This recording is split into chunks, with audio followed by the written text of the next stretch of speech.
প্রিয় শিক্ষার্থীবৃন্দ, আসসালামু আলাইকুম। তোমরা যে যেখানে আছো ভালো আছো। আমরা আজ উচ্চ মাধ্যমিক হিসাব বিজ্ঞান দ্বিতীয় পত্রের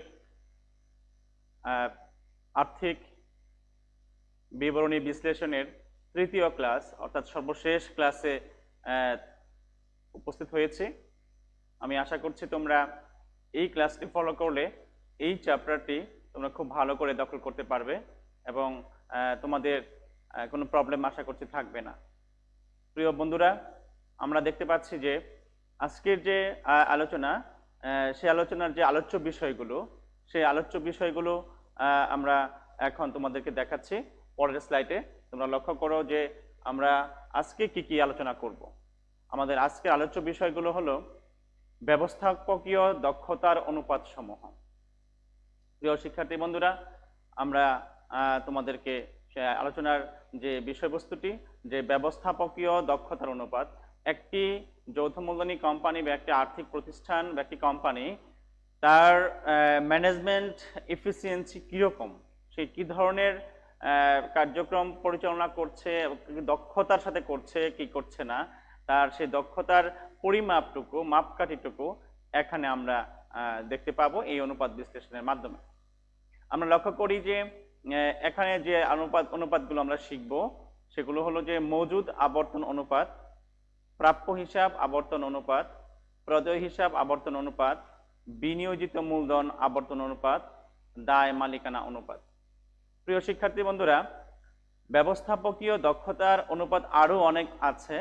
আমরা এখানে তোমাদের সিলেবাসের উপযোগী যেগুলো আছে, তোমাদের কারিকুলামে যে বিষয়গুলো আছে, আমরা সেগুলো তুলে নিয়ে এসেছি।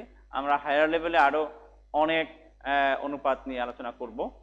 তো উচ্চ মাধ্যমিক শ্রেণীর সিলেবাসে এই অনুপাতগুলো মূলত আছে এবং আরও আমরা ডিপলি যদি শিখতে চাই সেগুলো আমরা শিখতে পারবো ইনশাল্লাহ। তবে আমরা এখন যে আলোচনা করব যে অনুপাতটি, সেটি হলো মজুদ আবর্তন অনুপাত। আমরা সেই মজুদ আবর্তন অনুপাতের যে সূত্রটি আছে, নিয়মটি আছে, সেটি আমরা এখন দেখি। তোমরা দেখতে পাচ্ছ যে মজুদ আবর্তন অনুপাত, এখানে একটি সূত্র দেওয়া আছে যে মজুদ আবর্তন অনুপাত আসলে কি, এটি আগে জেনে নিচ্ছি আমরা। একটি কোম্পানি তার যে পণ্যদ্রব্য ক্রয় করবে এবং বিক্রয় করবে, এই ক্রয় বিক্রয়ের মাধ্যমে তার এখানে কিছু পণ্য আসে এবং কিছু পণ্য চলে যায়। তো যে পণ্যগুলো ক্রয় করে সে আনলো তার প্রতিষ্ঠানে, তা থেকে কিছু পণ্য সে বিক্রি করে দিল, আর যেগুলো রয়ে গেল তাকে আমরা বলছি মজুদ পণ্য। এই মজুদ পণ্য বছরে কতবার টার্নওভার হয়, একটি আর্থিক বছরে একটা হিসাবকালের মধ্যে কতবার এই মজুদ পণ্য একটি কোম্পানিতে আসে এবং আবার বিক্রয় হয়, আবার ক্রয় করতে হয়, আবার বিক্রয় হয়, আবার ক্রয় করতে হয়, আবার বিক্রয় করতে হয়। এই যে টার্নওভারটি, আমার যে স্টক টার্নওভার, এটি কতবার আবর্তিত হয়, হ্যাঁ, এই অনুপাতের মাধ্যমে সেটি জানা যায়। তো এই অনুপাতের আদর্শ মান হলো 8 বার। দ্যাট মিনস কোনো একটি প্রতিষ্ঠানের পণ্য, আমি একটি প্রতিষ্ঠানের পণ্য কি করি, ক্রয় করি, সেই পণ্যটি বাজারে বিক্রি করি। আমি যদি মনে করি যে আমি একটি কলম ক্রয় করি এবং কলমটি বিক্রি করি, এই কলমটি যদি আমি একটি পণ্য, এই একটি স্টক আমি যদি বারবার ক্রয় করতে পারি, বারবার বিক্রয় করতে পারি, আবার ক্রয় করতে পারি, আবার বিক্রয় করতে পারি, তাহলে এভাবে যতবার বেশি এটি ক্রয় বিক্রয় করা যাবে তত বেশি আমার কি হবে, প্রফিট হবে, আমার ব্যবসাটি ভালো হবে। তো সেজন্য এখানে বলা হচ্ছে যে মিনিমাম 8 বার যদি হয় সেটি একটা স্ট্যান্ডার্ড মান, যে মজুদ আবর্তন পক্ষে যদি 8 বার হয় সেটি আমার কি হবে, একটি স্ট্যান্ডার্ড মান। তো এখানে আমি এটি কিভাবে নির্ণয় করব, মজুদ আবর্তন অনুপাতটি আমি কিভাবে নির্ণয় করব? প্রিয় শিক্ষার্থী বন্ধুরা, দেখতে পাচ্ছ এখানে একটা সূত্র দেওয়া আছে যে বিক্রিত পণ্যের ব্যয় থেকে আমরা এটি বের করব। তো বিক্রিত পণ্যের ব্যয় আমরা কিভাবে পাবো, এটি আমাদের জানার বিষয় আছে। আর গড় মজুদ, সেই গড় মজুদটা কি সেটিও আমাদের জানার বিষয় আছে। তো তোমরা জানো যে বিক্রিত পণ্যের ব্যয় হলো যে কোনো একটি প্রতিষ্ঠানের যে পণ্যদ্রব্য ক্রয় করা হয় এবং তার সাথে যে প্রত্যক্ষ খরচগুলো আছে সেগুলো যোগ করলে আমি যে ব্যয়টি পাবো সেটাকে আমরা বলি কি, বিক্রিত পণ্যের ব্যয়। তো এখানে এই যে বিক্রিত পণ্যের ব্যয়, এটি আমরা পঞ্চম অধ্যায়ে আর্থিক বিবরণীতে ডিটেলস শিখেছি। তো আমরা সেই বিক্রিত পণ্যের ব্যয়টি যে নির্ণয় করব আমরা সেটি এখানে বসিয়ে দিব, আর নিচে আমরা কি করব, গড় মজুদ বসাবো। দেখ, এই গড় মজুদটি কি? গড় মজুদটি হলো যে কোনো একটি প্রতিষ্ঠানের প্রারম্ভিক মজুদ পণ্য এবং সমাপনী মজুদ পণ্য, এই দুটি মজুদ পণ্য যোগ করব, তাকে আমরা 2 দিয়ে ভাগ করব, তাহলে যা পাবো সেটি কি, গড় মজুদ। তাহলে গড় মজুদ বসবে নিচে, আর উপরে বসবে বিক্রিত পণ্যের ব্যয়, এবং এটিকে দিয়ে আমরা কি করব, ভাগ করব। ভাগ করলে যে অ্যান্সারটা পাবো সেটি হলো আমার মজুদ আবর্তন অনুপাত। তাহলে প্রিয় শিক্ষার্থী বন্ধুরা, আমরা একটা প্রশ্ন দেখব এবং সে অনুযায়ী আলোচনা করব। তোমরা প্রশ্নটি লক্ষ্য করো। আমরা একটি প্রশ্ন তোমাদের সামনে তুলে ধরলাম। আমরা এই প্রশ্নটি ভালো করে দেখি। প্রশ্নটি আমরা বোঝার পরে আমরা এই বোর্ড ইউজ করতে যাব, আমরা বোর্ডে তারপরে যাব, আর প্রশ্নটি ভালো করে বুঝি। লক্ষ্য করো, এখানে একটি কোম্পানির কিছু প্রয়োজনীয় তথ্য এখানে আছে, যেমন স্থায়ী সম্পদ সমূহ আছে। তো স্থায়ী সম্পদ কি আমার বিক্রিত পণ্যের ব্যয়? না। তারপরে আছে প্রাপ্য হিসাব। প্রাপ্য হিসাবও আমার এখানে বিক্রিত পণ্যের ব্যয় না। তারপরে সমাপনী মজুদ পণ্য, এই সমাপনী মজুদ পণ্যটি আমার লাগবে, এটি গড় মজুদ বের করার জন্য প্রয়োজন হবে। আমি যে অনুপাতটি এখন নির্ণয় করব সেটি কি, মজুদ আবর্তন অনুপাত।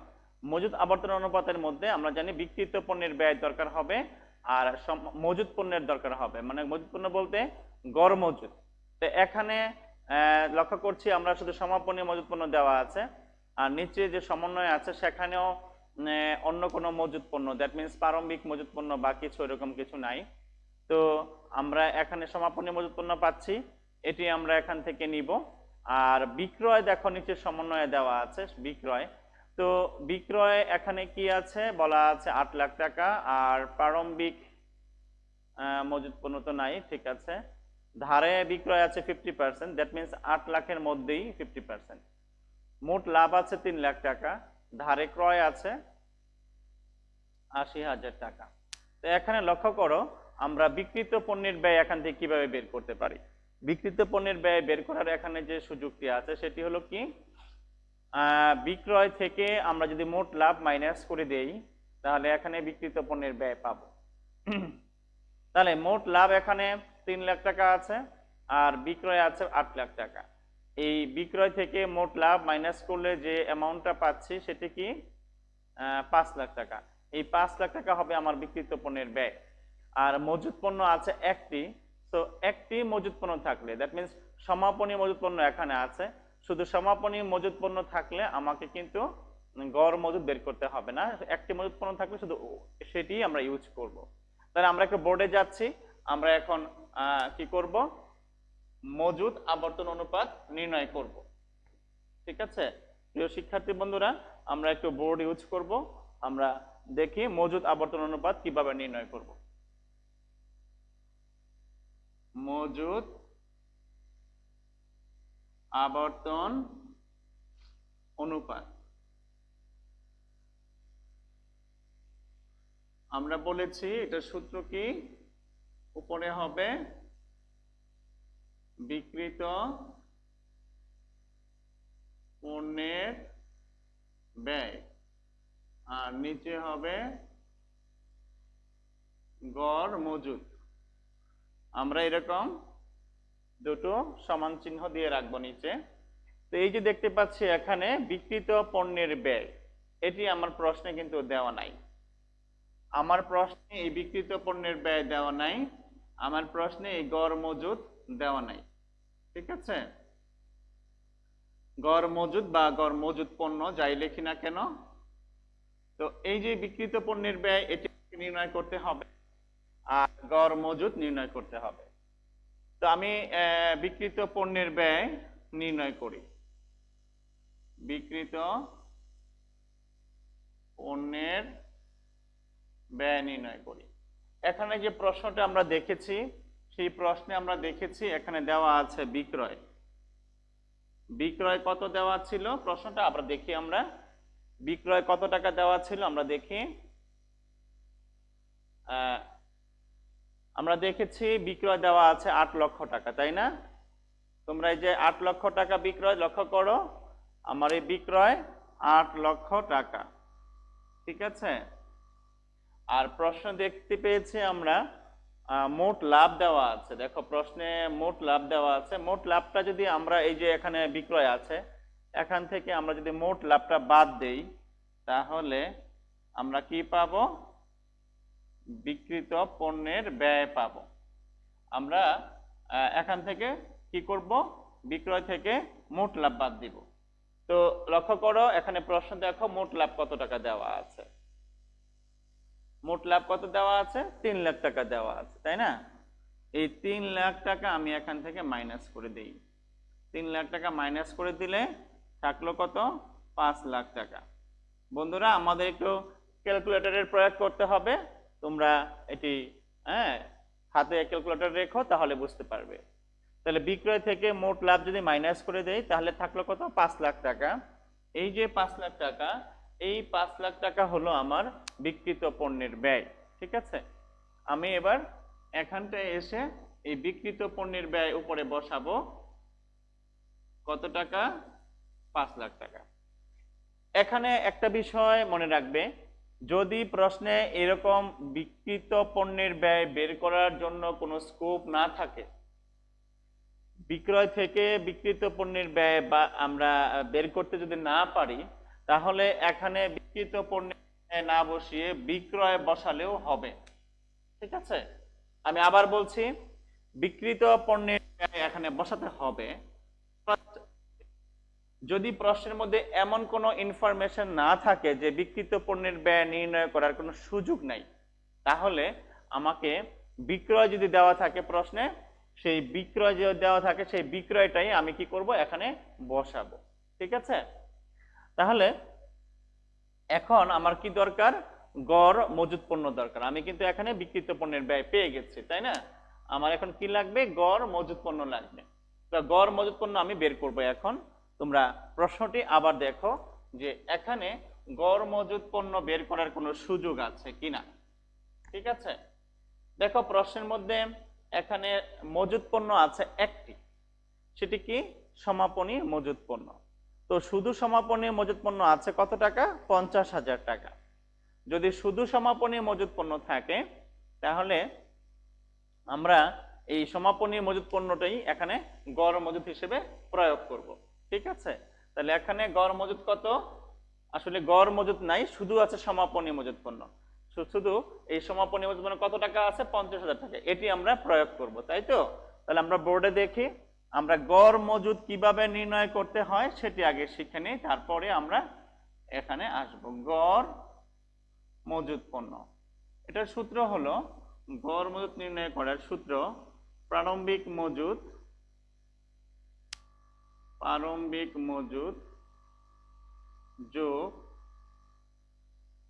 সমাপনী মজুত ভাগ হবে 2, ঠিক আছে। প্রারম্ভিক মজুত পণ্য আর সমাপনী মজুত পণ্য এই দুটো যোগ করে 2 দিয়ে ভাগ করতে হবে, তাহলে আমি কি পাবো? গড় মজুত পণ্য পাবো। এখন আমি যে প্রশ্নটি সমাধান করছি, সেই প্রশ্নে আমরা দেখেছি শুধু একটি মাত্র মজুত পণ্য আছে। লক্ষ্য করো এখানে 3 নাম্বার সম্পদ পাশের 3 নাম্বার আইটেম সমাপনী মজুত পণ্য আছে একটি, সেটি কত? 50,000 টাকা। প্রারম্ভিক মজুত পণ্য এখানে নাই। যদি প্রারম্ভিক মজুত পণ্য থাকতো, তাহলে আমি বোর্ডে যে সূত্রটি লিখেছি সেটি প্রয়োগ করতাম। তাহলে আমরা আবার বোর্ডে ফিরে যাই। এখানে দেখো প্রারম্ভিক মজুত পণ্য নাই, শুধু আছে সমাপনী মজুত পণ্য। যদি শুধু সমাপনী মজুত পণ্য থাকে, তাহলে আমাদের এই গড় মজুত নির্ণয় করার কোনো প্রয়োজন নাই, ঠিক আছে। এই যে আমরা গড় মজুত নির্ণয় করেছি, এটি আমরা করব না। যদি সমাপনী মজুত পণ্য থাকে, তাহলে আমরা কি করব? শুধু সমাপনী মজুত পণ্য যেটি, এটি এখানে বসাবো, ঠিক আছে, এখানে বসাবো। সেই ক্ষেত্রে আমি সূত্রটাকে একটু কারেকশন করে নিব। এখানে আমি তখন গড় মজুত না লিখে সমাপনী মজুত পণ্য লিখব, সমাপনী মজুত পণ্য লিখব, ঠিক আছে। তাহলে আমি লক্ষ্য করি আমাদের এখানে এই গড় মজুদের যেহেতু দরকার হচ্ছে না, সো এটি আমি ইউজ করলাম না। আমি শিখে রাখলাম যে আমার ভবিষ্যতে অঙ্ক করার জন্য যদি প্রশ্নে প্রারম্ভিক মজুদ এবং সমাপনী মজুদ পণ্য দুটি থাকে, তাহলে আমি এখানে গড় মজুদ পণ্য বের করে নিব। তো এখানে আমার প্রশ্নে আছে কি মজুদ পণ্য, প্রশ্নে সমাপনী মজুদ পণ্য কত টাকা আছে? 50,000 টাকা আছে। এটি আমি এখানে বসাবো। তাহলে লক্ষ্য করো, এই বিক্রিত পণ্যের ব্যয় 5 লাখ টাকা আমি পেয়েছি, আর সমাপনী মজুদ পণ্য এখানে 50,000 টাকা আছে। তাহলে 5 লাখ টাকাকে আমি 50,000 টাকা দিয়ে ভাগ করব। এই 5 লাখকে 50,000 দিয়ে ভাগ করার পরে যে অ্যামাউন্টটা আসবো সেই অ্যামাউন্টটা আমি এখানে বসাবো। 10। তোমরা ক্যালকুলেটর ইউজ করলে দেখবা 5 লাখকে 50 দিয়ে ভাগ করলে 10 আসবে। এই যে 10, এইটাকে আমি বলবো 10 বার। 10 বার মানে একটি মজুদ পণ্য কোনো এক বছরে কোনো একটি পণ্য ক্রয় করা হলে এটি আবারও আমি আবার ক্রয় করব, এরকম ভাবে আবার বিক্রয় করে আবার ক্রয় করব, আবার বিক্রয় করে আবার ক্রয় করব, অর্থাৎ এটি আমার 10 বার বছরে কি হবে? ক্রয় বিক্রয় হবে, হ্যাঁ, টার্নওভার হবে, আবর্তন হবে। তো এই যে আবর্তন, এই আবর্তনকে বলা হচ্ছে কি যে টার্নওভার হওয়া। আমি একটি পণ্য ক্রয় করছি, আমি সেটি কাস্টমারের কাছে বিক্রয় করে দিচ্ছি, সো আমার স্টক কমে যাচ্ছে। আবার ক্রয় করছি, স্টক বেড়ে যাচ্ছে, আবার বিক্রয় করছি, স্টক কমে যাচ্ছে। এই যে টার্নওভার, এই যে প্রক্রিয়া, এটাকে বলা হচ্ছে মজুদ আবর্তন অনুপাত।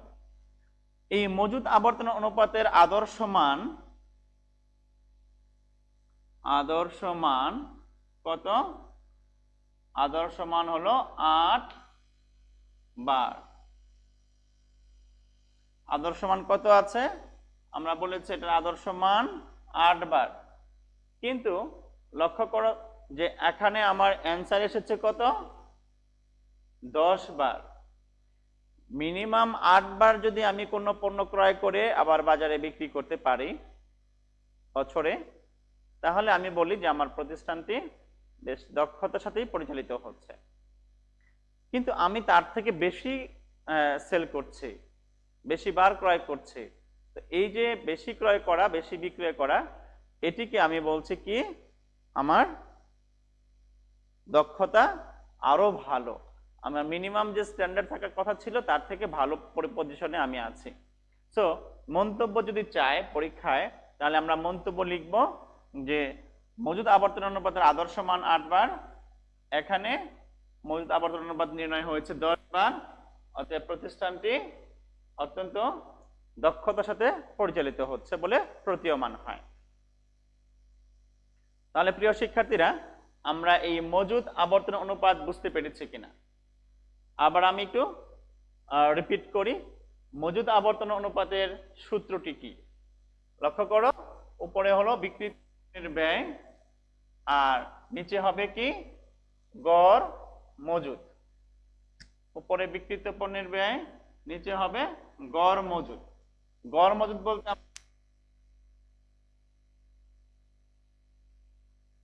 এই দুটি মজুদ পণ্য যদি প্রশ্নে থাকে, এই দুটির যোগফলকে আমি বলছি গড় মজুদ। ঠিক আছে? কিন্তু আমরা যে প্রশ্নটি সমাধান করলাম সেটি কি আছে?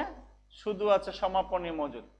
যদি শুধু সমাপনী মজুদ পণ্য প্রশ্নে থাকে তাহলে গড় মজুদ বের করার কোনো প্রয়োজন নেই, তখন সমাপনী মজুদ এখানে আমরা বসাবো।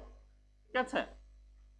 আরেকটা কথা বলেছিলাম, এখানে ব্যয় যদি প্রশ্নে, আর যদি বিক্রিত পণ্যের ব্যয় প্রশ্নে দেওয়া না থাকে, বিক্রিত পণ্যের ব্যয় যদি আমাকে নির্ণয় করতে হয়, সেই নির্ণয় করার জন্য যদি কোনো স্কোপ থাকে, আইটেম থাকে, তাহলে আমি নির্ণয় করে নিব। যদি নির্ণয় করতে না পারি বা নির্ণয় করার মধ্যে কোনো আইটেম প্রশ্নে দেওয়া নাই, শুধু বিক্রয় দেওয়া আছে, তাহলে এখানে বিক্রিত পণ্যের ব্যয় না বসিয়ে এই জায়গায় আমি শুধু বিক্রয় বসিয়ে দিব। এখানে আমার অ্যান্সার, এটি এখানে এসেছে 10 বার। এই 10 বার হলো আমার মজুদ আবর্তন অনুপাত। এর আদর্শ 8, মজুদ আবর্তন অনুপাতের আদর্শ মান 8 বার, কিন্তু আমার এখানে আবর্তন হয়েছে 10 বার। এটা বেশি হলে ভালো, যত বেশি হবে তত ভালো, যত কম হবে তত কি মন্দ। তাহলে আমরা এই মজুদ আবর্তন অনুপাত নিশ্চয়ই বুঝতে পেরেছি। প্রিয় বন্ধুরা, শিক্ষার্থী বন্ধুরা, আমাদের সারা দেশ থেকে তোমরা যারা অংশগ্রহণ করছো তাদেরকে আমরা আবারও বলছি, তোমরা খাতা কলম রেডি রেখো এবং প্রয়োজনীয় নোটগুলো রাখবে, যাতে আমরা যে কোনো সময় যে আমরা যখন গুরুত্বপূর্ণ একটি আলোচনা হয় সেজন্য লিখতে পারি। ঠিক আছে? মজুদ আবর্তন অনুপাতের পরে আমরা যে স্লাইডে যাব, তোমরা দেখো যে আমরা এখন আলোচনা করব প্রাপ্য হিসাব আবর্তন অনুপাত নিয়ে। প্রাপ্য হিসাব আবর্তন অনুপাত এটি কি? তোমরা একটু বড় করে আমি দেখাচ্ছি এই স্ক্রিনে। প্রাপ্য হিসাব আবর্তন অনুপাত কোনো একটি ব্যবসা প্রতিষ্ঠানে যখন পণ্য বিক্রয় করা হয় তখন প্রাপ্য হিসাবের সৃষ্টি হয়। কি সৃষ্টি হয়? প্রাপ্য হিসাবের সৃষ্টি হয়। তো কোনো একটি প্রতিষ্ঠানে যখন ধারে পণ্য বিক্রয় করে, তো ধারে পণ্য বিক্রয় করা হলে ধারে পণ্য বিক্রয়ের ফলে প্রাপ্য হিসাব সৃষ্টি হয়। এখন এই যে প্রাপ্য হিসাব সৃষ্টি হলো, আমি যার কাছে পণ্য বিক্রয় করলাম সে কি করলো? সে পণ্য নিল আমার কাছ থেকে, আর আমি ওর কাছে টাকা পাবো। এখন এই যে আমি তার কাছে টাকা পাবো, এই টাকাতে আমি কত দিনের মধ্যে আদায় করতে পারি? আমার ক্রেতার কাছ থেকে বা কাস্টমারের কাছ থেকে কত দিনের মধ্যে, কত সময়ের মধ্যে আমি এই প্রাপ্য হিসাবটি আমি আদায় করতে পারি। এই যে পরিমাপটি, এই পরিমাপটিকে আমি এখানে তুলে ধরব। প্রাপ্য হিসাব আবর্তনের মাধ্যমে আমরা জানতে পারবো যে আমার যে প্রাপ্য হিসাব আছে সেটি কত সময়ের মধ্যে আমার কাছে আসে, ক্যাশ হয়, আদায় হয়। তো এই যে আদায় হওয়া, আমি একজনের কাছে ধারে পণ্য বিক্রয় করেছি, সে আমাকে সে মূল্য পরিশোধ করবে 1 মাস পর, 2 মাস পর বা 3 মাস পর, একটা নির্দিষ্ট সময় পরে। সে মূল্য পরিশোধ করার পরে আমি যদি আবার তার কাছে ধারে পণ্য বিক্রয় করি, আবারও সে মূল্য পরিশোধ করবে। এই যে আবর্তনটা, যে আমি বিক্রয় করছি ধারে, সে আমাকে মূল্য পরিশোধ করে দিচ্ছে, আবার ধারে বিক্রয় করছি, আবার পরিশোধ করে দিচ্ছে। এই কার্যক্রমটি বছরে কতবার হয়? প্রাপ্য হিসাব থেকে বছরে কতবার আমার টাকা আদায় হয়, এই যে আবর্তন হওয়া প্রাপ্য হিসাবের, এটি আমরা এখানে নির্ণয় করব। লক্ষ্য করো, প্রাপ্য হিসাবের আদর্শ মান হলো 4 থেকে 6 বার। অর্থাৎ বছরে যদি 4 বার টাকা আদায় হয়, তাহলে 3 মাস পর পর টাকা আদায় হবে, 4 বার যদি হয়। আর যদি 6 বার আদায় হয়, তাহলে বুঝবো কি 2 মাস পরে পরে আদায় হচ্ছে। ঠিক আছে? এটি হলো আমার আদর্শ মানের বিষয়। আর প্রাপ্য হিসাব আবর্তন অনুপাতের যে সূত্রটি, সেটি দেখতে পাচ্ছ, নিট ধারে বিক্রয় এখানে দেওয়া আছে উপরে, আর নিচে আছে কি গড় প্রাপ্য হিসাব, গড় প্রাপ্য নোট। এখানে একটি বোঝার বিষয় আছে, আমরা একটু ভালো করে বুঝে নেই। আমরা কিছুক্ষণ পরে বোর্ড ইউজ করব, আমরা এটি ভালো করে বুঝে নেই যে এখানে আমাদের কি করতে হবে। আমরা এখানে নিট ধারে বলা আছে উপরে, এর অর্থ কি? আমি যত বিক্রয় করব, সেই বিক্রয়ের মধ্যে আমার নগদে বিক্রয় থাকতে পারে, ধারে বিক্রয় থাকতে পারে, তাই না? তো ধারে বিক্রয় যেটি, সেটি আমার এখানে আসবে। প্রাপ্য হিসাবের মধ্যে কোনটি আসবে? ধারে বিক্রয়টি আসবে। তো নগদ বিক্রয় থাকলে সে নগদ বিক্রয় কিন্তু এখানে আসে না, ধারে বিক্রয় এখানে আসবে। আর নিচে আসবে কি নিচে বলা হচ্ছে আসবে গড় প্রাপ্য আর কি আসবে, গড় প্রাপ্য হিসাব আসবে, আরেকটি আসবে গড় প্রাপ্য নোট, তাই না? গড় প্রাপ্য নোট। এখন প্রশ্ন হলো এই প্রাপ্য হিসাব কিভাবে সৃষ্টি হয়, প্রাপ্য নোট কিভাবে সৃষ্টি হয়? তোমরা জানো বিক্রয় করলে প্রাপ্য হিসাবের সৃষ্টি হয়, আর প্রাপ্য হিসাবের কাছ থেকে যদি আমি কোনো লিখিত নোট পাই, প্রাপ্য বিল পাই, সে প্রাপ্য বিলকে বা নোটকে আমরা বলি প্রাপ্য নোট বা প্রাপ্য বিল। এই গড় প্রাপ্য হিসাব এবং গড় প্রাপ্য নোট এই দুটোর যোগফল আমরা এখানে নিয়ে আসব, ঠিক আছে? তাহলে আমরা কি করব, গড় প্রাপ্য এবং গড় প্রাপ্য নোট এই দুটো যা আছে এই দুটোর যোগফল দিয়ে আমরা ভাগ করব কারে, নিট ধারে বিক্রয়কে। তাহলে প্রিয় শিক্ষার্থী বন্ধুরা, আমরা এবার বোর্ডে চলে যাই, দেখি কিভাবে করতে হবে। দেখো আমি প্রশ্নটি এখানে তুলে ধরেছি যে প্রাপ্য হিসাব আবর্তন অনুপাত, প্রাপ্য হিসাব আবর্তন অনুপাত কি, নিট ধারে বিক্রয়, নিট ধারে বিক্রয়, আর নিচে আছে কি গড় প্রাপ্য হিসাব প্লাস গড় প্রাপ্য নোট। আমরা এই ধারে বিক্রয় কোথায় পাবো?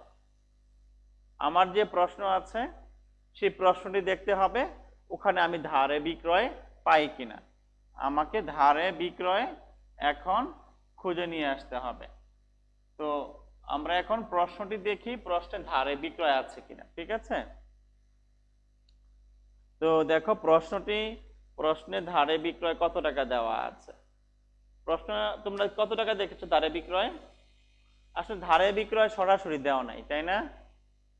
ধারে বিক্রয় আছে সরাসরি না, বলা আছে বিক্রয় 8 লাখ টাকা আর ধারে বিক্রয় হলো 50%।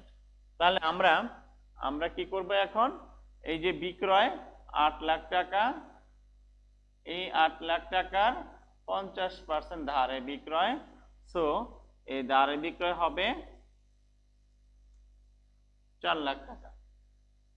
এই যে 4 লাখ টাকা আছে ধারে বিক্রয়, এই টাকাটা আমি এখন উপরে বসাবো এই জায়গায়, ঠিক আছে? এই যে আমরা ছক করেছি এখানে, এই ধারে বিক্রয় এইখানটায় বসাবো, ঠিক আছে? ধারে বিক্রয় আমরা পেয়ে গেলাম, ঠিক আছে বন্ধুরা?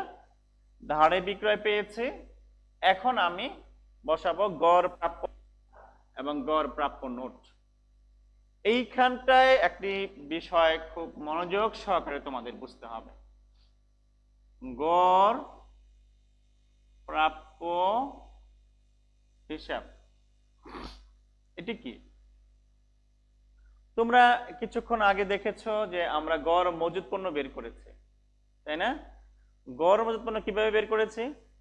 প্রারম্ভিক মজুদ পণ্য এবং সমাপনী মজুদ পণ্য এই দুটো যোগ করেছি, 2 দিয়ে ভাগ করেছি। প্রারম্ভিক এবং সমাপনী মজুদ পণ্য দুটো যোগ করে 2 দিয়ে ভাগ করেছি, যে অ্যামাউন্ট আমরা পেয়েছি তাকে বলেছি গড় মজুদ।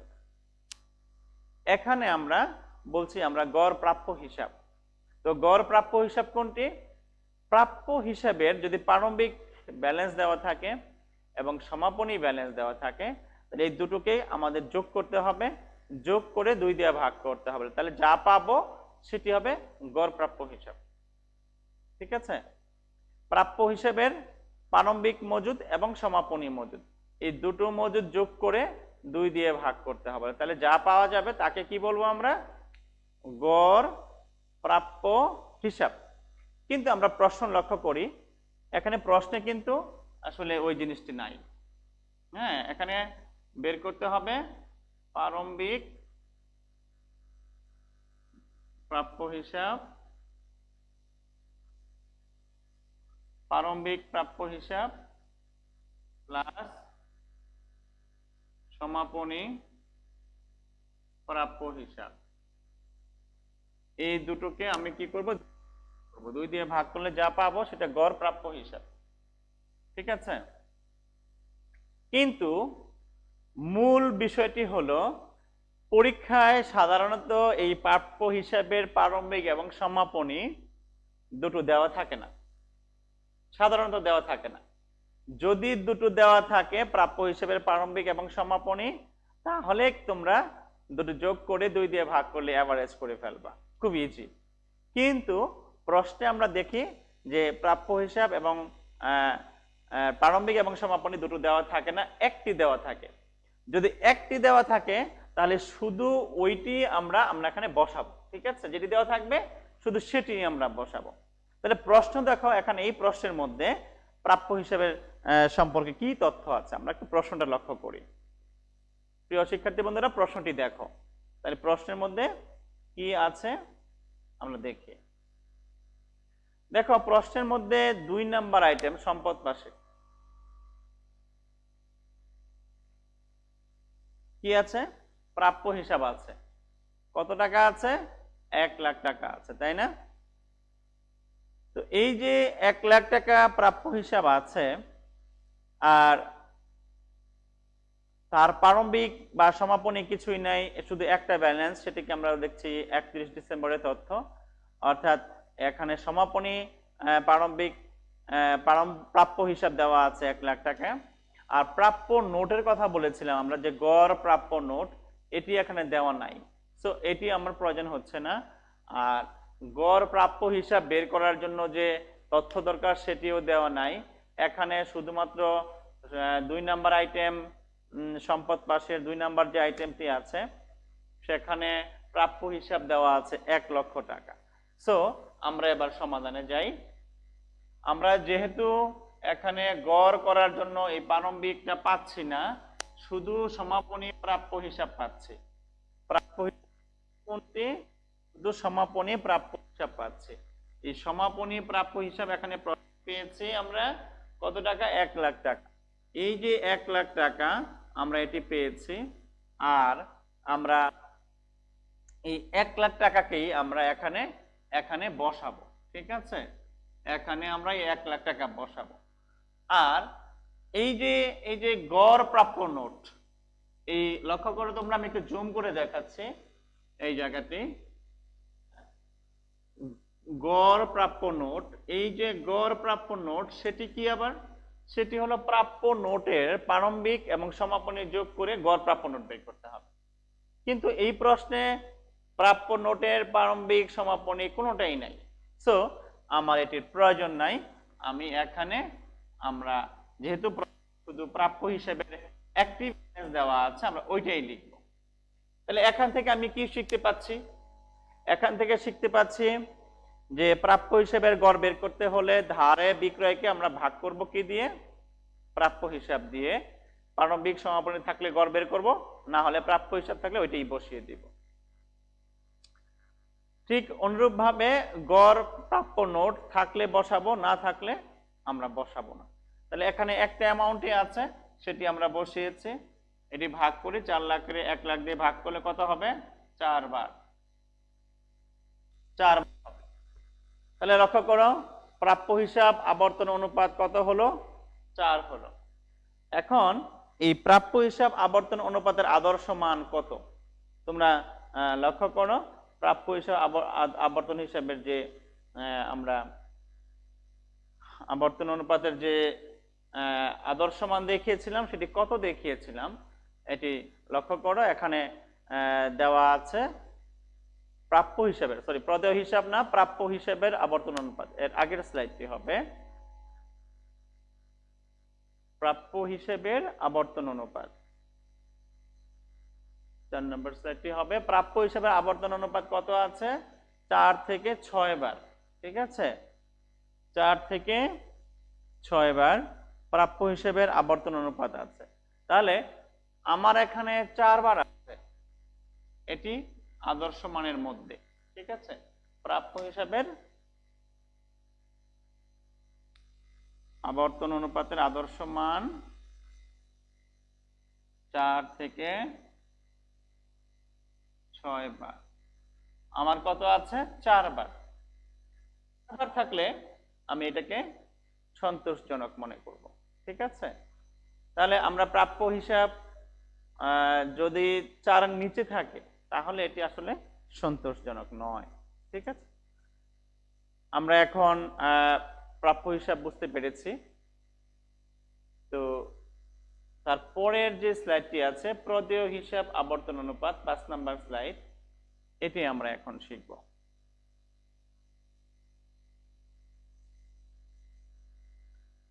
প্রদেয় হিসাব আবর্তন অনুপাত আমরা যদি দেখি,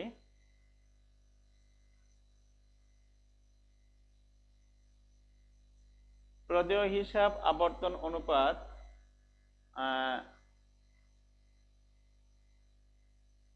ধারে পণ্য ক্রয়ের সাথে সম্পর্কিত।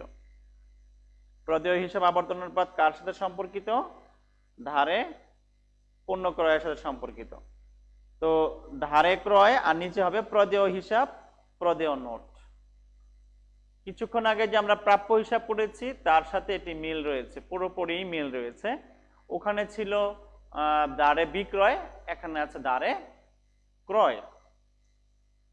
ওখানে ছিল গড় প্রাপ্য হিসাব, এখানে আছে গড় প্রদেয় হিসাব। ওখানে ছিল গড় প্রাপ্য নোট, এখানে আছে গড় প্রদেয় নোট। অর্থাৎ ধারে পণ্য ক্রয়ের সাথে জড়িত প্রদেয় হিসাব এবং প্রদেয় নোট। ঠিক আছে, আমরা এটি এখন প্রয়োগ করব। তাহলে প্রদেয় হিসাব আবর্তন অনুপাত কিভাবে করব? নিট ধারে বিক্রয়ের জায়গায় কি হবে? নিট ধারে ক্রয়। আর গড় প্রাপ্য হিসাবের জায়গায় কি হবে? গড় প্রদেয় হিসাব। গড় প্রাপ্য নোটের জায়গায় কি হবে? গড় প্রদেয় নোট। এখন আমরা এটি করার চেষ্টা করব। প্রদেয় হিসাব আবর্তন অনুপাত উপরে ধারে ক্রয় বসবে, নিচে প্রদেয় হিসাব এবং প্রদেয় নোটের সমষ্টি বসবে। যদি গড় আমরা পাই, গড় করে নিব। গড় প্রদেয় হিসাব কিভাবে হবে? প্রদেয় হিসাবের প্রারম্ভিক সমাপনী থাকলে তবে এই গড় বের করতে হবে, দুটো যোগ করে 2 দিয়ে ভাগ হবে। গড় প্রদেয় নোট কিভাবে হবে? প্রদেয় নোট বা প্রদেয় বিল যেটি আমরা বলি, তার প্রারম্ভিক সমাপনী থাকলে যোগ করে গড় করে নিতে হবে। যদি গড় না থাকে, গড় করার কোনো সুযোগ না থাকে, শুধু সমাপনী ব্যালেন্স থাকে, আমি এই দুটোকে যোগ করে দিব। তাহলে আমরা প্রশ্ন দেখি এই প্রশ্নে কি ছিল। হ্যাঁ, এখানে আমরা এটা সমাধান করব। প্রশ্নটা দেখি কি ছিল। লক্ষ্য করো, এখানে প্রদেয় হিসাব আছে 20,000 টাকা। আমরা দায়ের পাশে যদি লক্ষ্য করি, দায়ের পাশে দেখতে পাই প্রদেয় হিসাব কত আছে? 20,000 টাকা। আর প্রদেয় নোট এখানে দেওয়া নাই।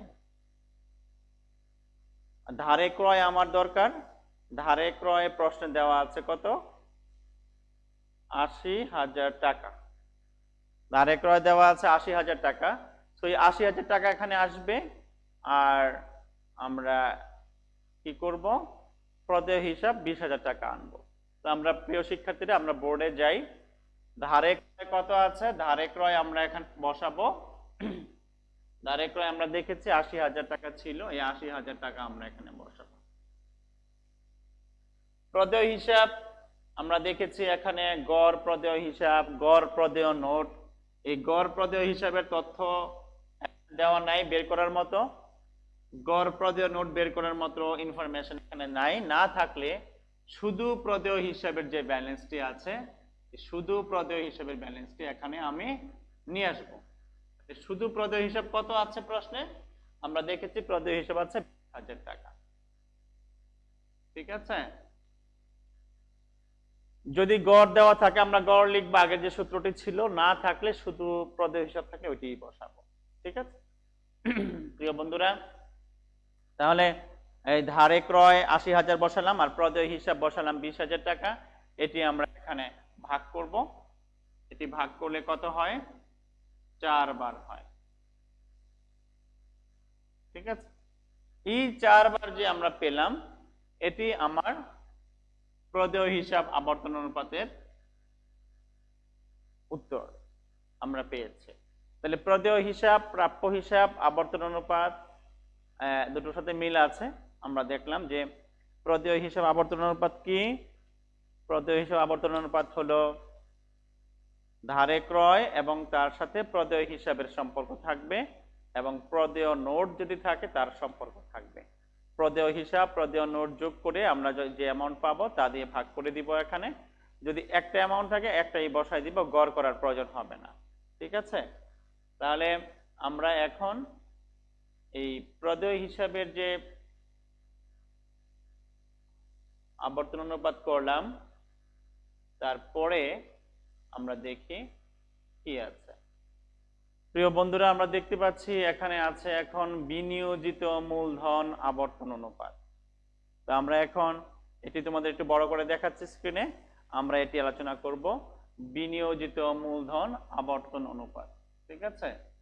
তো বিনিয়োজিত মূলধন আবর্তন অনুপাতের সূত্র কি তোমরা দেখতে পাচ্ছ। বিনিয়োজিত মূলধন আবর্তন অনুপাতের সূত্রটা ভালো করে নোট করে নাও খাতায়। প্রিয় শিক্ষার্থী বন্ধুরা, তোমরা খাতায় নোট করে নাও বিনিয়োজিত মূলধন আবর্তন অনুপাত। বিনিয়োজিত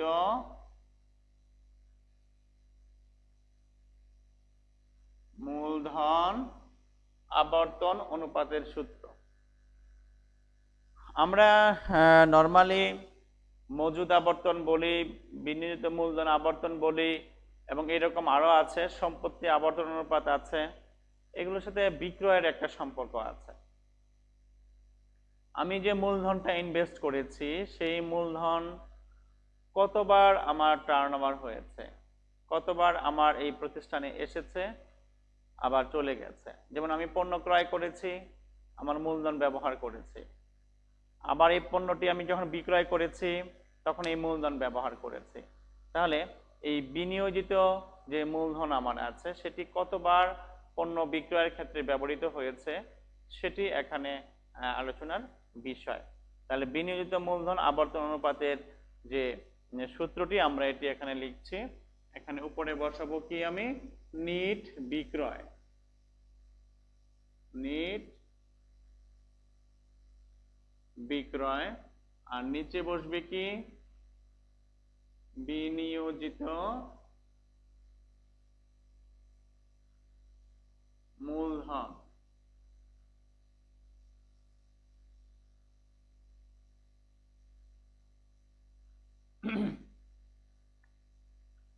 তো আমরা দেখতে পাচ্ছি এখানে নিট বিক্রয় হবে। আমার প্রশ্নে কিন্তু বিক্রয় দেওয়া আছে, আমরা প্রশ্নে দেওয়া আছে যে বিক্রয়টি সেটি নিয়ে আসবো এখানে, আর বিনিয়োজিত মূলধন আমার দেওয়া নাই, এটা বের করতে হবে।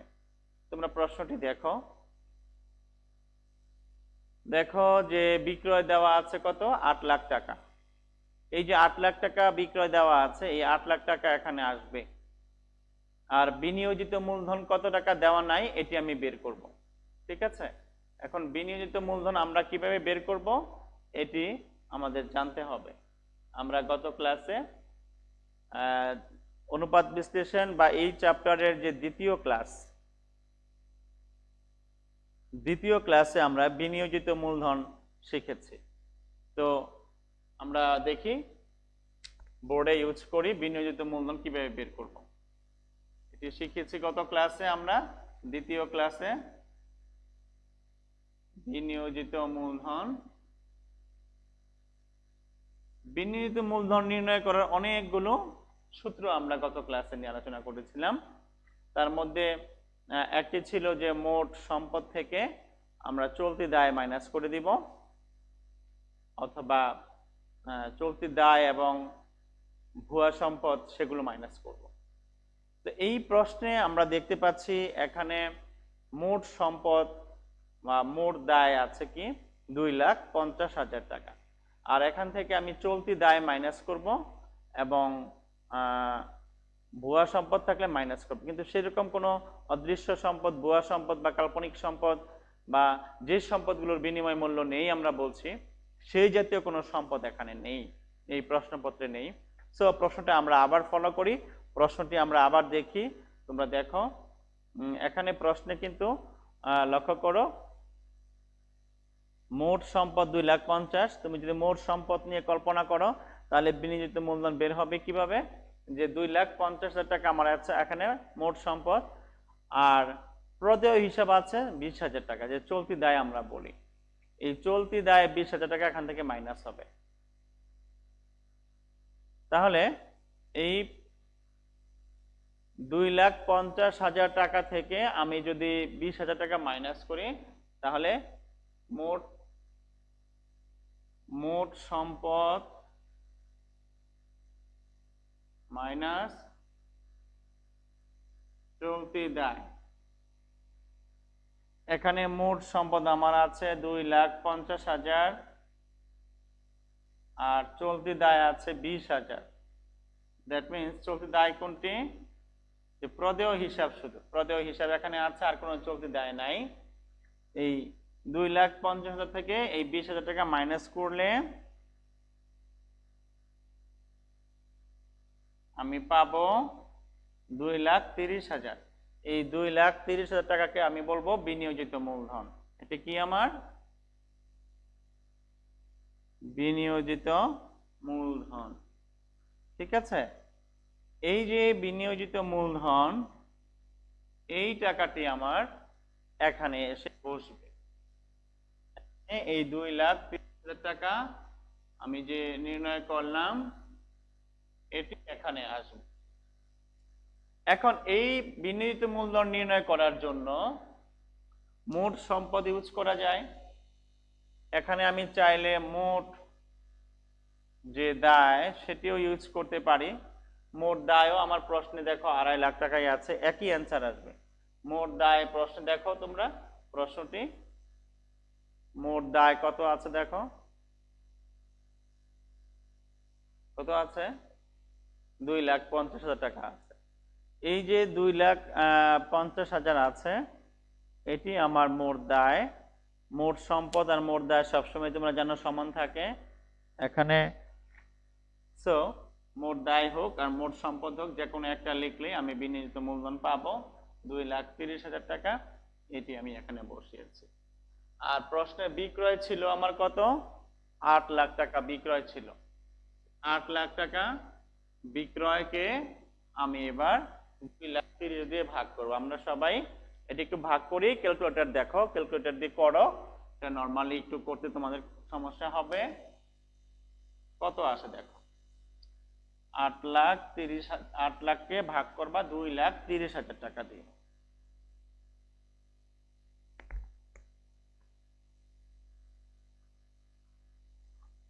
3 দশমিক কত আসে, 3.47। হ্যাঁ, 3.478 এরকম একটা অ্যামাউন্ট আসে। বিনিয়োজিত মূলধন আবর্তন অনুপাত আসে 3.478। তো এইখানে যদি আমরা জানি একটি 5 বা 5 বেশি হয় তাহলে এখানে 1 বেড়ে যায়। তাহলে 3.48 লিখলেও হবে, 3.478 যদি লেখো তাও হবে। তো এখানে আমরা এই যে বিনিয়োজিত মূলধনের আবর্তন পেলাম, এটি আমরা বুঝতে পেরেছি কিনা। খুবই ইজি, কেননা আমি যেহেতু দ্বিতীয় ক্লাসটি তোমাদের এর আগে নিয়েছি, সেখানে আমি বিনিয়োজিত মূলধন নিয়ে অনেক কথা বলেছি। তোমরা সেই বিনিয়োজিত মূলধন পারো। সো ওই টাকাটা এখানে বসবে, আর নিট বিক্রয় প্রশ্নে দেওয়া থাকে সাধারণত, এটি বের করতে হয় না। নিট বিক্রয়টা এখানে বসাবে, ভাগ করলে যে অ্যান্সার আসবে এটাকে আমি বলবো বার। তোমরা একটা কথা মনে রাখবে, আবর্তন থাকলে এখানে বার লিখতে হয়, ঠিক আছে। আবর্তন থাকলে কি লিখতে হয়, বার। যেমন মজুদ আবর্তন অনুপাত আমরা বার লিখেছি, আমরা দেখেছি প্রাপ্য হিসাব আবর্তন অনুপাত বার লিখেছি, প্রদেয় হিসাব আবর্তন অনুপাত থাকলে এইরকম বার লিখেছি। মানে বছরে কতবার এটি টার্নওভার হয়, কত টাইমস। হ্যাঁ, তাহলে আমরা মজুদ আবর্তন অনুপাত, প্রাপ্য হিসাব আবর্তন অনুপাত, প্রদেয় হিসাব আবর্তন অনুপাত, বিনিয়োজিত মূলধন আবর্তন অনুপাত, এই অনুপাতগুলো আমরা আজকে এখানে শিখলাম। প্রিয় শিক্ষার্থী বন্ধুরা, তোমরা এই যে অনুপাতগুলো এখানে তোমরা দেখতে পাচ্ছ, শিখতে পাচ্ছ, সেই অনুপাতগুলোর মধ্যে আমরা এখানে যে দেখলাম যে বিনিয়োজিত মূলধন আবর্তন অনুপাত, এটির আদর্শ মান কিন্তু 3 থেকে 5 বার। আমরা এই বিনিয়োজিত মূলধন আবর্তন অনুপাত শিখেছি, তার আদর্শ মান কত? 3 থেকে 5 বার। এখানে আমার 3-এর বেশি আছে, সো এটি ভালো, সন্তোষজনক। হ্যাঁ, আমি মন্তব্য যদি কখনো চাই, তোমরা মন্তব্য লিখবা যে বিনিয়োজিত আবর্তন অনুপাতের আদর্শ মান 3 থেকে 5 বার, এখানে 3.48 বার আছে, যা সন্তোষজনক। এটুকু লিখলেই হবে। আর 3-এর নিচে যদি হয় অ্যান্সার বা মান, তাহলে লিখবা সন্তোষজনক নয়। ঠিক আছে? তাহলে আমরা বিনিয়োজিত মূলধন আবর্তন অনুপাত শিখতে পেরেছি। এখন আমরা তার পরের অনুপাতে যাব এবং লাস্ট ওয়ান, আমরা এই লাস্ট স্লাইডটি দেখলেই আমাদের আজকের যে ক্লাসটি সেটি শেষ হবে। শুধু তাই না, এই চ্যাপ্টারটিও শেষ হবে। তোমরা এই চ্যাপ্টারের এই 10টা বা 11টা সূত্র যদি শিখো, তোমরা দেখবে যে গত 5 বছরে বা 7 বছরে বিভিন্ন বোর্ডের প্রশ্নগুলো দেখলে সবগুলো তোমরা পারবা। হ্যাঁ, অনেকেই আমাকে বলে স্যার অনুপাত বিশ্লেষণ খুব কঠিন একটা চ্যাপ্টার, সূত্র মুখস্থ করতে হয়, মনে থাকে না। এখানে তোমরা এরকম ভাবে ভাগ করে করে যদি করো যে মুনাফার অনুপাত কোনগুলো, তারল্যের অনুপাত কোনগুলো, আর এরকম দক্ষতার অনুপাত কোনগুলো, এভাবে ভাগ করে করে যদি করো তাহলে খুব সহজে তোমরা করতে পারবে, মনে থাকবে। তো আমরা এখন লাস্ট অনুপাতটি শিখব, যে অনুপাতটাকে আমরা বলবো কি দায় মালিকানা অনুপাত। দেখো স্লাইডটি, দায় মালিকানা অনুপাত। এই যে দায় মালিকানা অনুপাত, এটি আবার কি, এটি আমাদের একটু ভালো করে বুঝতে হবে।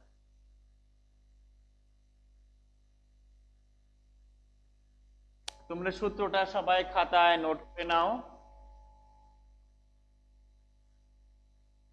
প্রিয় শিক্ষার্থী বন্ধুরা, আমাদের প্রিয় ছাত্রছাত্রী যারা আছো, তাদের দেখতে পাচ্ছ তোমরা এই ক্লাসটি আমি খুব স্লো আগাচ্ছি, ধীরে ধীরে লিখছি, যাতে তোমরা খুব সহজে মনে রাখতে পারো, লিখতে পারো। তোমরা খাতায় একটু লিখে নাও দায় মালিকানা অনুপাতের সূত্র এবং আদর্শ মান, এটি লিখে নাও। দেখতে পাচ্ছ দায় মালিকানা অনুপাতের যে সূত্র সেটি কি লিখেছো সবাই তোমরা? মোট বহির্দায়, এটা কি? আর মালিকানা তহবিল, এটা কি? আসলে দায় মালিকানা অনুপাত হলো আমার একটি প্রতিষ্ঠান যখন রান করে, বিজনেস করে, তার একটা পুঁজি থাকে, মূলধন থাকে। তার যে পুঁজি বা মূলধন থাকে, সেই মূলধন এবং সে যে প্রফিট করে, বিভিন্ন প্রফিটের একটা অংশ রিজার্ভ করে, সঞ্চিতি করে, এই সবগুলো হলো তার মালিকানা তহবিল। আর ব্যবসা করার স্বার্থে, ব্যবসা করার প্রয়োজনে অতিরিক্ত অর্থের প্রয়োজন হয়, তখন সে তার পুঁজি দিয়ে সে অর্থ সংগ্রহ করতে পারে না। তখন কি করে সে? তখন সে ঋণ করে, লোন করে, তার দায়ের সৃষ্টি হয়।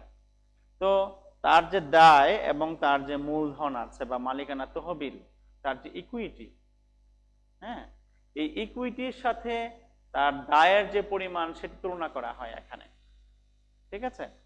তো আমার দায় কি পরিমাণ আছে আর মালিকানা তহবিল কিরকম আছে। আমরা জানি দায়কে দুই ভাগে ভাগ করা হয়, একটা ইন্টারনাল লায়াবিলিটি, একটা এক্সটার্নাল লায়াবিলিটি। আমরা এখানে এক্সটার্নাল লায়াবিলিটি নিয়ে চিন্তা করছি, মানে বহির দায়। তো প্রিয় শিক্ষার্থী বন্ধুরা, তো সেই যে বহির দায় সেটি কি? কোন একটা প্রতিষ্ঠানের নিকট তার মালিকের যে অধিকার, মালিকের যে পাওনা, তাকে আমরা বলছি ইকুইটি, মানে ই। তোমরা হিসাব সমীকরণ শিখেছো, সেখানেও দেখেছো ই বলতে বোঝাচ্ছে কি ইকুইটি। তো এই ইকুইটি বা ওনার্স ইকুইটি বাদ দিয়ে বাকি যেটুকু থাকে দায় পাশে সবটুকু হলো বহির্দায়। বহির্দায়ের দুইটা অংশ থাকে, একটি থাকে দীর্ঘমেয়াদী দায়, একটি থাকে চলতি দায়। এই দীর্ঘমেয়াদী দায় এখানে আমরা দেখি, প্রশ্নপত্রটি দেখি, আমরা প্রশ্ন দেখি এখানে কি আছে। আসলে প্রশ্নটি দেখলে আমরা বুঝতে পারবো যে এখানে কি আছে। এখানে প্রশ্নে তোমরা আগেও দেখেছো, এখন আবার যদি লক্ষ্য করো, দেখো দায় পাশে মালিকানা সত্ত্ব আছে 2 লাখ টাকা। এই যে 2 লাখ টাকা আছে মালিকানা সত্ত্ব, এটি হলো মালিকানা তহবিল। এটি কি?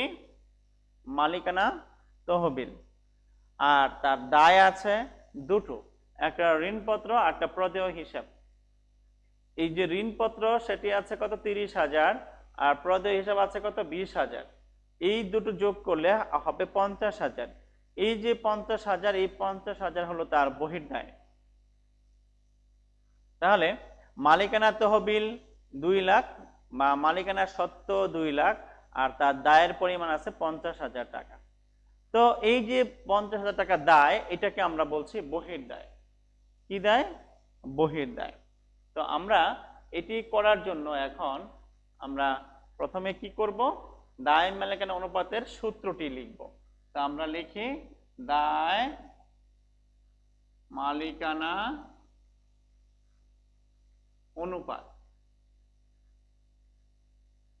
দায় মালিকানা সূত্রটি কি? উপরে হবে বহির্দায় আর নিচে হবে কি? মালিকানা তহবিল। আমি এইটুকু বড় করে দেখাচ্ছি, একটু জুম করে দেখাচ্ছি। বহির্দায়, এখানে দেখতে পাচ্ছ বহির্দায় এই অংশটা, আর হলো কি মালিকানা তহবিল। এই বহির্দায়টা আমরা এখন খুঁজে বের করব কয় টাকা আছে, মালিকানা তহবিল কত টাকা আছে এটি বের করব। তাহলে বহির্দায় কিভাবে বের করব? দেখো, বহির্দায় এখানে আমার দুটো আছে, একটা আছে ঋণপত্র আর আছে প্রদেয় হিসাব। এই দুটো ঋণপত্র আছে 30,000, প্রদেয় হিসাব আছে 20,000। এই দুটো যোগ করলে 50,000। এই যে 50,000 টাকা, এটি আমার বহির্দায়। বহির্দায় আসলে কি? একটি কোম্পানির আমরা হিসাব সমীকরণ দেখেছি, এ ইকুয়াল এল প্লাস ও ই। এই যে এল মানে হলো বহির্দায়, এল এর যে মান, এল এর মানটা হলো বহির্দায়। তো এই যে এল আমরা বলছি বহির্দায়, সেই বহির্দায় এখানে কি কি আছে? ঋণপত্র আছে, প্রদেয় হিসাব আছে। এই যে ঋণপত্র এবং প্রদেয় হিসাব, এই দুটোর যোগফল আমার 50,000 টাকা আছে। কখনো কখনো প্রশ্নে একটু ভিন্নভাবে দেওয়া থাকে, যে কিরকম দেওয়া থাকে তোমরা লক্ষ্য করবে, যে দীর্ঘমেয়াদী দায় আর থাকে চলতি দায়। দীর্ঘমেয়াদী দায় আর থাকে কি?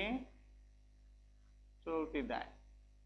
এই দীর্ঘমেয়াদী দায় এবং চলতি দায়, এটি হলো আমার দীর্ঘমেয়াদী দায় আর এটি হলো আমার চলতি দায়। তো দীর্ঘমেয়াদী দায় এখানে ঋণপত্র বা বন্ড বা সিকিউরিটি বা ব্যাংক লোন হতে পারে। আর চলতি দায় এখানে যা আছে, চলতি দায়ের তোমরা লিস্ট এর আগে শিখেছো আমার প্রথম ক্লাসে। তো এই যে দুই ধরনের দায় আছে, এই দুটো দায় যোগ করলে যে দায় পাওয়া যাবে তাকে আমরা বলবো কি? বহির্দায়। ঠিক আছে? তাহলে বহির্দায় আমরা বের করব। বহির্দায় কত পেয়েছি? 50,000 টাকা পেয়েছি। আমি এবার এখানে এই 50,000 টাকা বসাবো। তাহলে বহির্দায় কত টাকা বসালাম? 50,000 টাকা বসালাম। এটি তোমরা নিশ্চয়ই বুঝতে পেরেছো। এবার আমরা মালিকানা তহবিল বের করতে চাই। মালিকানা তহবিল কিভাবে বের করতে হবে?